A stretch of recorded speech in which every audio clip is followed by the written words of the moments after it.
ప్రధానంగా స్వామి మీరు గోశాల చాలా కాలంగా నడుపుతున్నారు, మీరు గోప్రేమికులు కదా.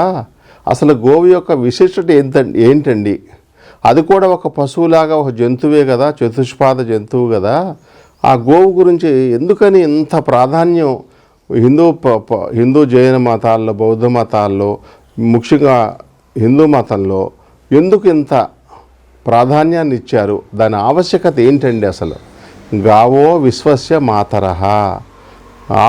గోవు విశ్వానికే తల్లి అన్నమాట. ఈ బ్రహ్మదేవుని సృష్టిలోది కాదు గోవు.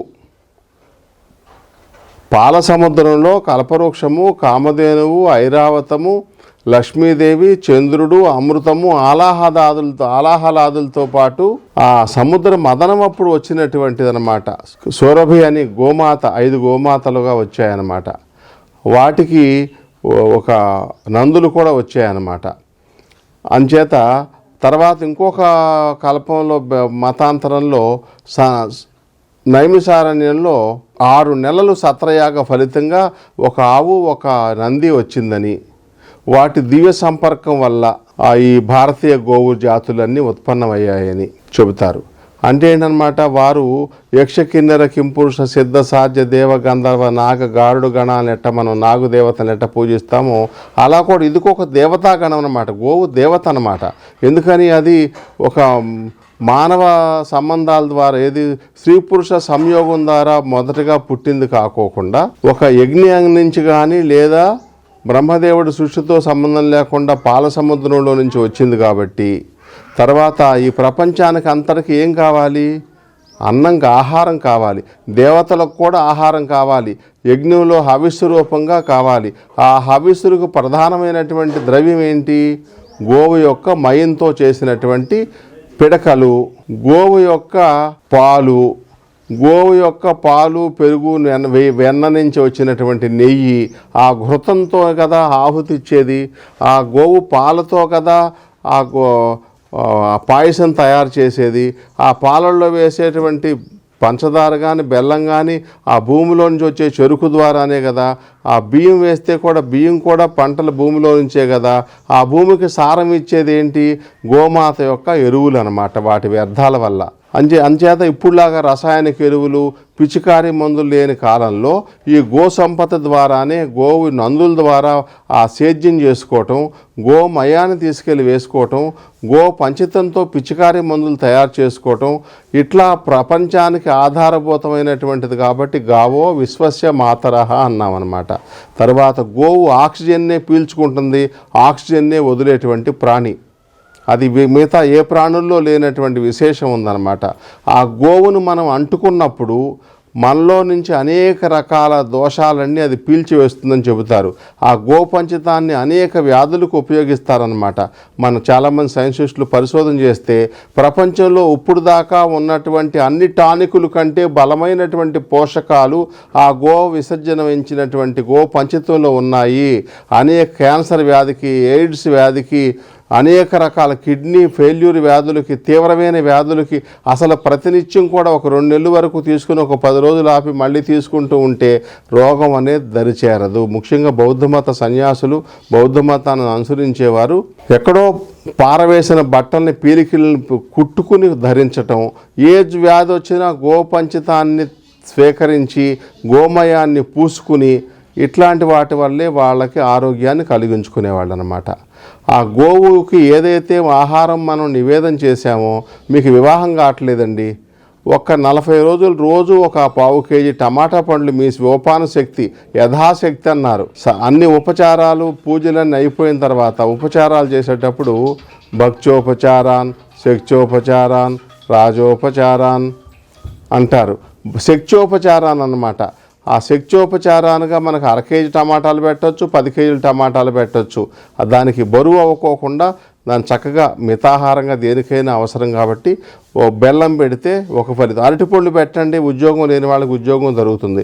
ఏది 1 పండు, అరపండు, చిన్న పండు కాకుండా ఒక 40 రోజుల్లో ఒక 6 నెలలు నియమం పెట్టుకుని రోజు ఒక 1/2 డజన్ పండ్లు, ఒక 2-3 గోవులకి రోజుకు 2 అరటిపండ్లు పెట్టండి. ఎందుకు ఉన్నత పదవులు రావో, రాజకీయ పదవులు కూడా వచ్చిన వాళ్ళు ఉన్నారు. అట్లానే వ్యాపారం కోసం, శత్రువుల కోసం దోస పండ్లు పెట్టమంటారు. ఇట్లా అనేక రకాలుగా ప్రయోజనాలు. ఏదో అనుకో చేసుకో అంటే ఎంతకాలం నుంచి చేయగలరు? ఫలితం లేనిదే ముందుకు వెళ్ళదు కదా, ఏ ధర్మమైనా సరే నిలబడదు కదా.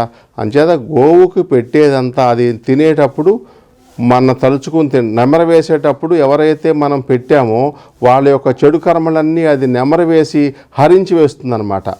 ఎవరైనా అతిథి మన ఇంట్లో గృహంలో భోంచేసినప్పుడు మన పాపాలను వాళ్ళు భక్షిస్తారంటారు. అందుకే మహాత్ములు ఎక్కడ ఎవరి చేతి వంట ఎవరింటోనూ భోంచేయరు అనమాట.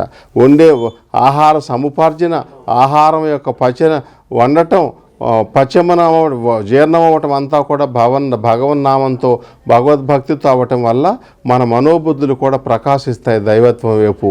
లేదా చెడుగా సంపాదించిన ఆహారం, చెడుగా వండిన ఆహారం, చెడు భావాలతో తిన్న ఆహారం. అందుకే భోంచేసేటప్పుడు భారతీయ ధర్మంలో ఎంతో పవిత్రంగా స్నానం చేసి మడిగట్టుకుని శుభ్రంగా కూర్చుని చక్కగా ఏ మాటలు మాట్లాడకుండా మౌనంగా భోంచేయాలంటారు. అసలు హిందూ ధర్మంలో ఎంత క్రూరులు, ఎంత దుర్మార్గులు కూడా భోంచేసేవారిని మందలించరు, కోప్పడరు, డిస్టర్బ్ చేయరు. అంచేత గోవు అంటే ఏంటనమాట, మనం దేవతలకు హవిస్సులు ఇస్తేనే కదా వర్షాలు పడేవి. వారు సంతోషించి ఆ మేఘరూపంగా ఈ పొగవంతా, ఈ ధూమం అంతా వెళ్ళి ఆ మేఘాలను చల్లబరిచి అక్కడి నుంచి వర్షాలు. అన్నాద్భవతి భూతాని పర్జన్యోదన్న సంభవ అని చెప్పారు. అంచేత ఈ సైక్లింగ్ అంతకి, ఈ చక్రం అంతరికి, సృష్టి చక్రం అంతరికి మూలాధారం ఏమైంది? గోవు యొక్క వ్యర్థాల నుంచి, గోవు యొక్క క్షీరం నుంచి, గోవు యొక్క ఘృతం నుంచి, గోవు యొక్క దధి నుంచి ఈ అన్నీ కూడాను సృష్టి జీవనం నడుస్తూ ఉందన్నమాట. అంచేత గోవు యొక్క విశేషం ఇంత అంత అని చెప్పటాకలేదు. దేవతల యొక్క స్థానాలు గోవులో పలానా చోట పలానా దేవతలు ఉన్నారన్నారు. గోవు యొక్క పంచితంలో లక్ష్మీదేవి ఉందన్నారు. మీకు గంగా ఎక్కడో ఉంది, గంగ దొరకనప్పుడు ఏం చేస్తారు? గోపంచితం గంగాదేవి ఉందంట, లక్ష్మీదేవి ఉందంట గోపంచితంలో, గోవు యొక్క మూత్రంలో, యూరిన్లో అనమాట. అంచేత గోమయంలో కూడా లక్ష్మి ఉందంటారు. అంతే ఆవు పేడతో అలకటం, ఆవు మూత్రంతో పానం చేయటమే కాకుండా సంప్రోక్షణ చేసుకోవటం, ఏది పితృకార్యాలప్పుడు, మంచి చెడు శుభాశుభ కార్యాలప్పుడు ఆ యొక్క చేసినందువల్ల అనేక రకాల, ఇప్పుడు మనం ఎట్లా కలరావణలు వేసుకుంటున్నాం, మన పినాయిలు ఇవన్నీ డెటాయిల్ వేసి ఎట్లా క్లీన్ చేస్తున్నాం, శానిటైజ్ చేస్తున్నారు. ఇప్పుడు కరోనా వచ్చినప్పుడు ఏం చేశారు? శానిటైజ్ చేయటం అని చెప్పి మొత్తం శానిటరీ ఇన్స్పెక్టర్స్ ఉంటారు మున్సిపాలిటీలో, ఫ్లోరిన్ అదేంటి బ్లీచింగ్ పౌడర్ చల్లటం, ఇట్లాంటివన్నీ ఇప్పుడు కొత్త ఉత్పత్తులు. పురాతన కాలంలో మంచికి చెడుకి కూడాను ఆరోగ్యప్రదాయకము, ఆనందప్రదాయకంగా ఆ గోపంచితాన్ని, గోమయాన్ని, ఈ సూక్ష్మజీవులు ఇవన్నీ నశించిపోయేదానికోసం అవన్నిటిని ఉపయోగించేవారు. వంట చెరుకుగా కూడా గోవు యొక్క మయంతో తయారు చేసుకునేవారు అనమాట. ఆ గోమయమైనతోనే పళ్ళు తోముకునేవాళ్ళు, ఈ పళ్ళ పొళ్ళు ఇవన్నీ లేనప్పుడు. అంచేత ఇంత అంత అని చెప్పటాకలేదు. ఈ ఆధునిక కాలంలో, ఈ మిషనరీ యుగంలో అనేక రకాలుగా దాని ప్రాధాన్యాన్ని తగ్గించినప్పుడు కూడాను ఇప్పుడు మళ్ళీ తెలుసుకుంటున్నారు. అనేక రకాల రోగాలు వచ్చిన తర్వాత ఈ పెస్టిసైడ్స్ వల్ల ఈ గో ఆధారిత వ్యవసాయం కాకుండా ఈ యంత్ర పరికరాలతో వ్యవసాయం, నాట్లు వేయటం, కలుపులు తీయటం, ట్రాక్టర్తో లోతుగా దున్నటం వల్ల అనేక రకాల భూసారం నశించిపోయిందని సైంటిస్టులు మళ్ళీ కనిపెట్టి మళ్ళీ వ్యవసాయ ఆధారంగానే గో ఆధార వ్యవసాయాన్ని, ఆ గోవు యొక్క వ్యర్థాలతో పండించినటువంటి ఆర్గానిక్ ప్రోడక్ట్ని తీసుకోవటం వల్ల మన శరీరంలో విషపూరిత రసాయనాలు చేరక మన ఆహారం తినటం వల్ల వచ్చేటువంటి ఆ విషపూరిత రసాయనాలు లోపలికి వెళ్ళి వచ్చేటువంటి ఇబ్బందులన్నిటికీ మనం గురయ్యి రోగాల పాలుపడి, క్యాన్సర్ పాలుపడి, ఇవన్నీ ఎక్కువ రసాయనాలు బాగా జెర్సీ ఆవు పాలు తీసుకున్నటువంటి పంజాబ్ ప్రజలు, పంజాబ్లో కొన్ని ప్రాంతాల్లో ఎక్కువ క్యాన్సర్ ఉంటే ఎందుకు అని ఆలోచించారు. అది స్వదేశీ ఆవులు పాలు లేకపోవటం, ఎక్కువ పండేదానికోసం ఎక్కువ రసాయనిక ఎరువుల్ని, రసాయనిక పిచికారీలు చేయటం వల్ల తెలుసుకున్నారనమాట.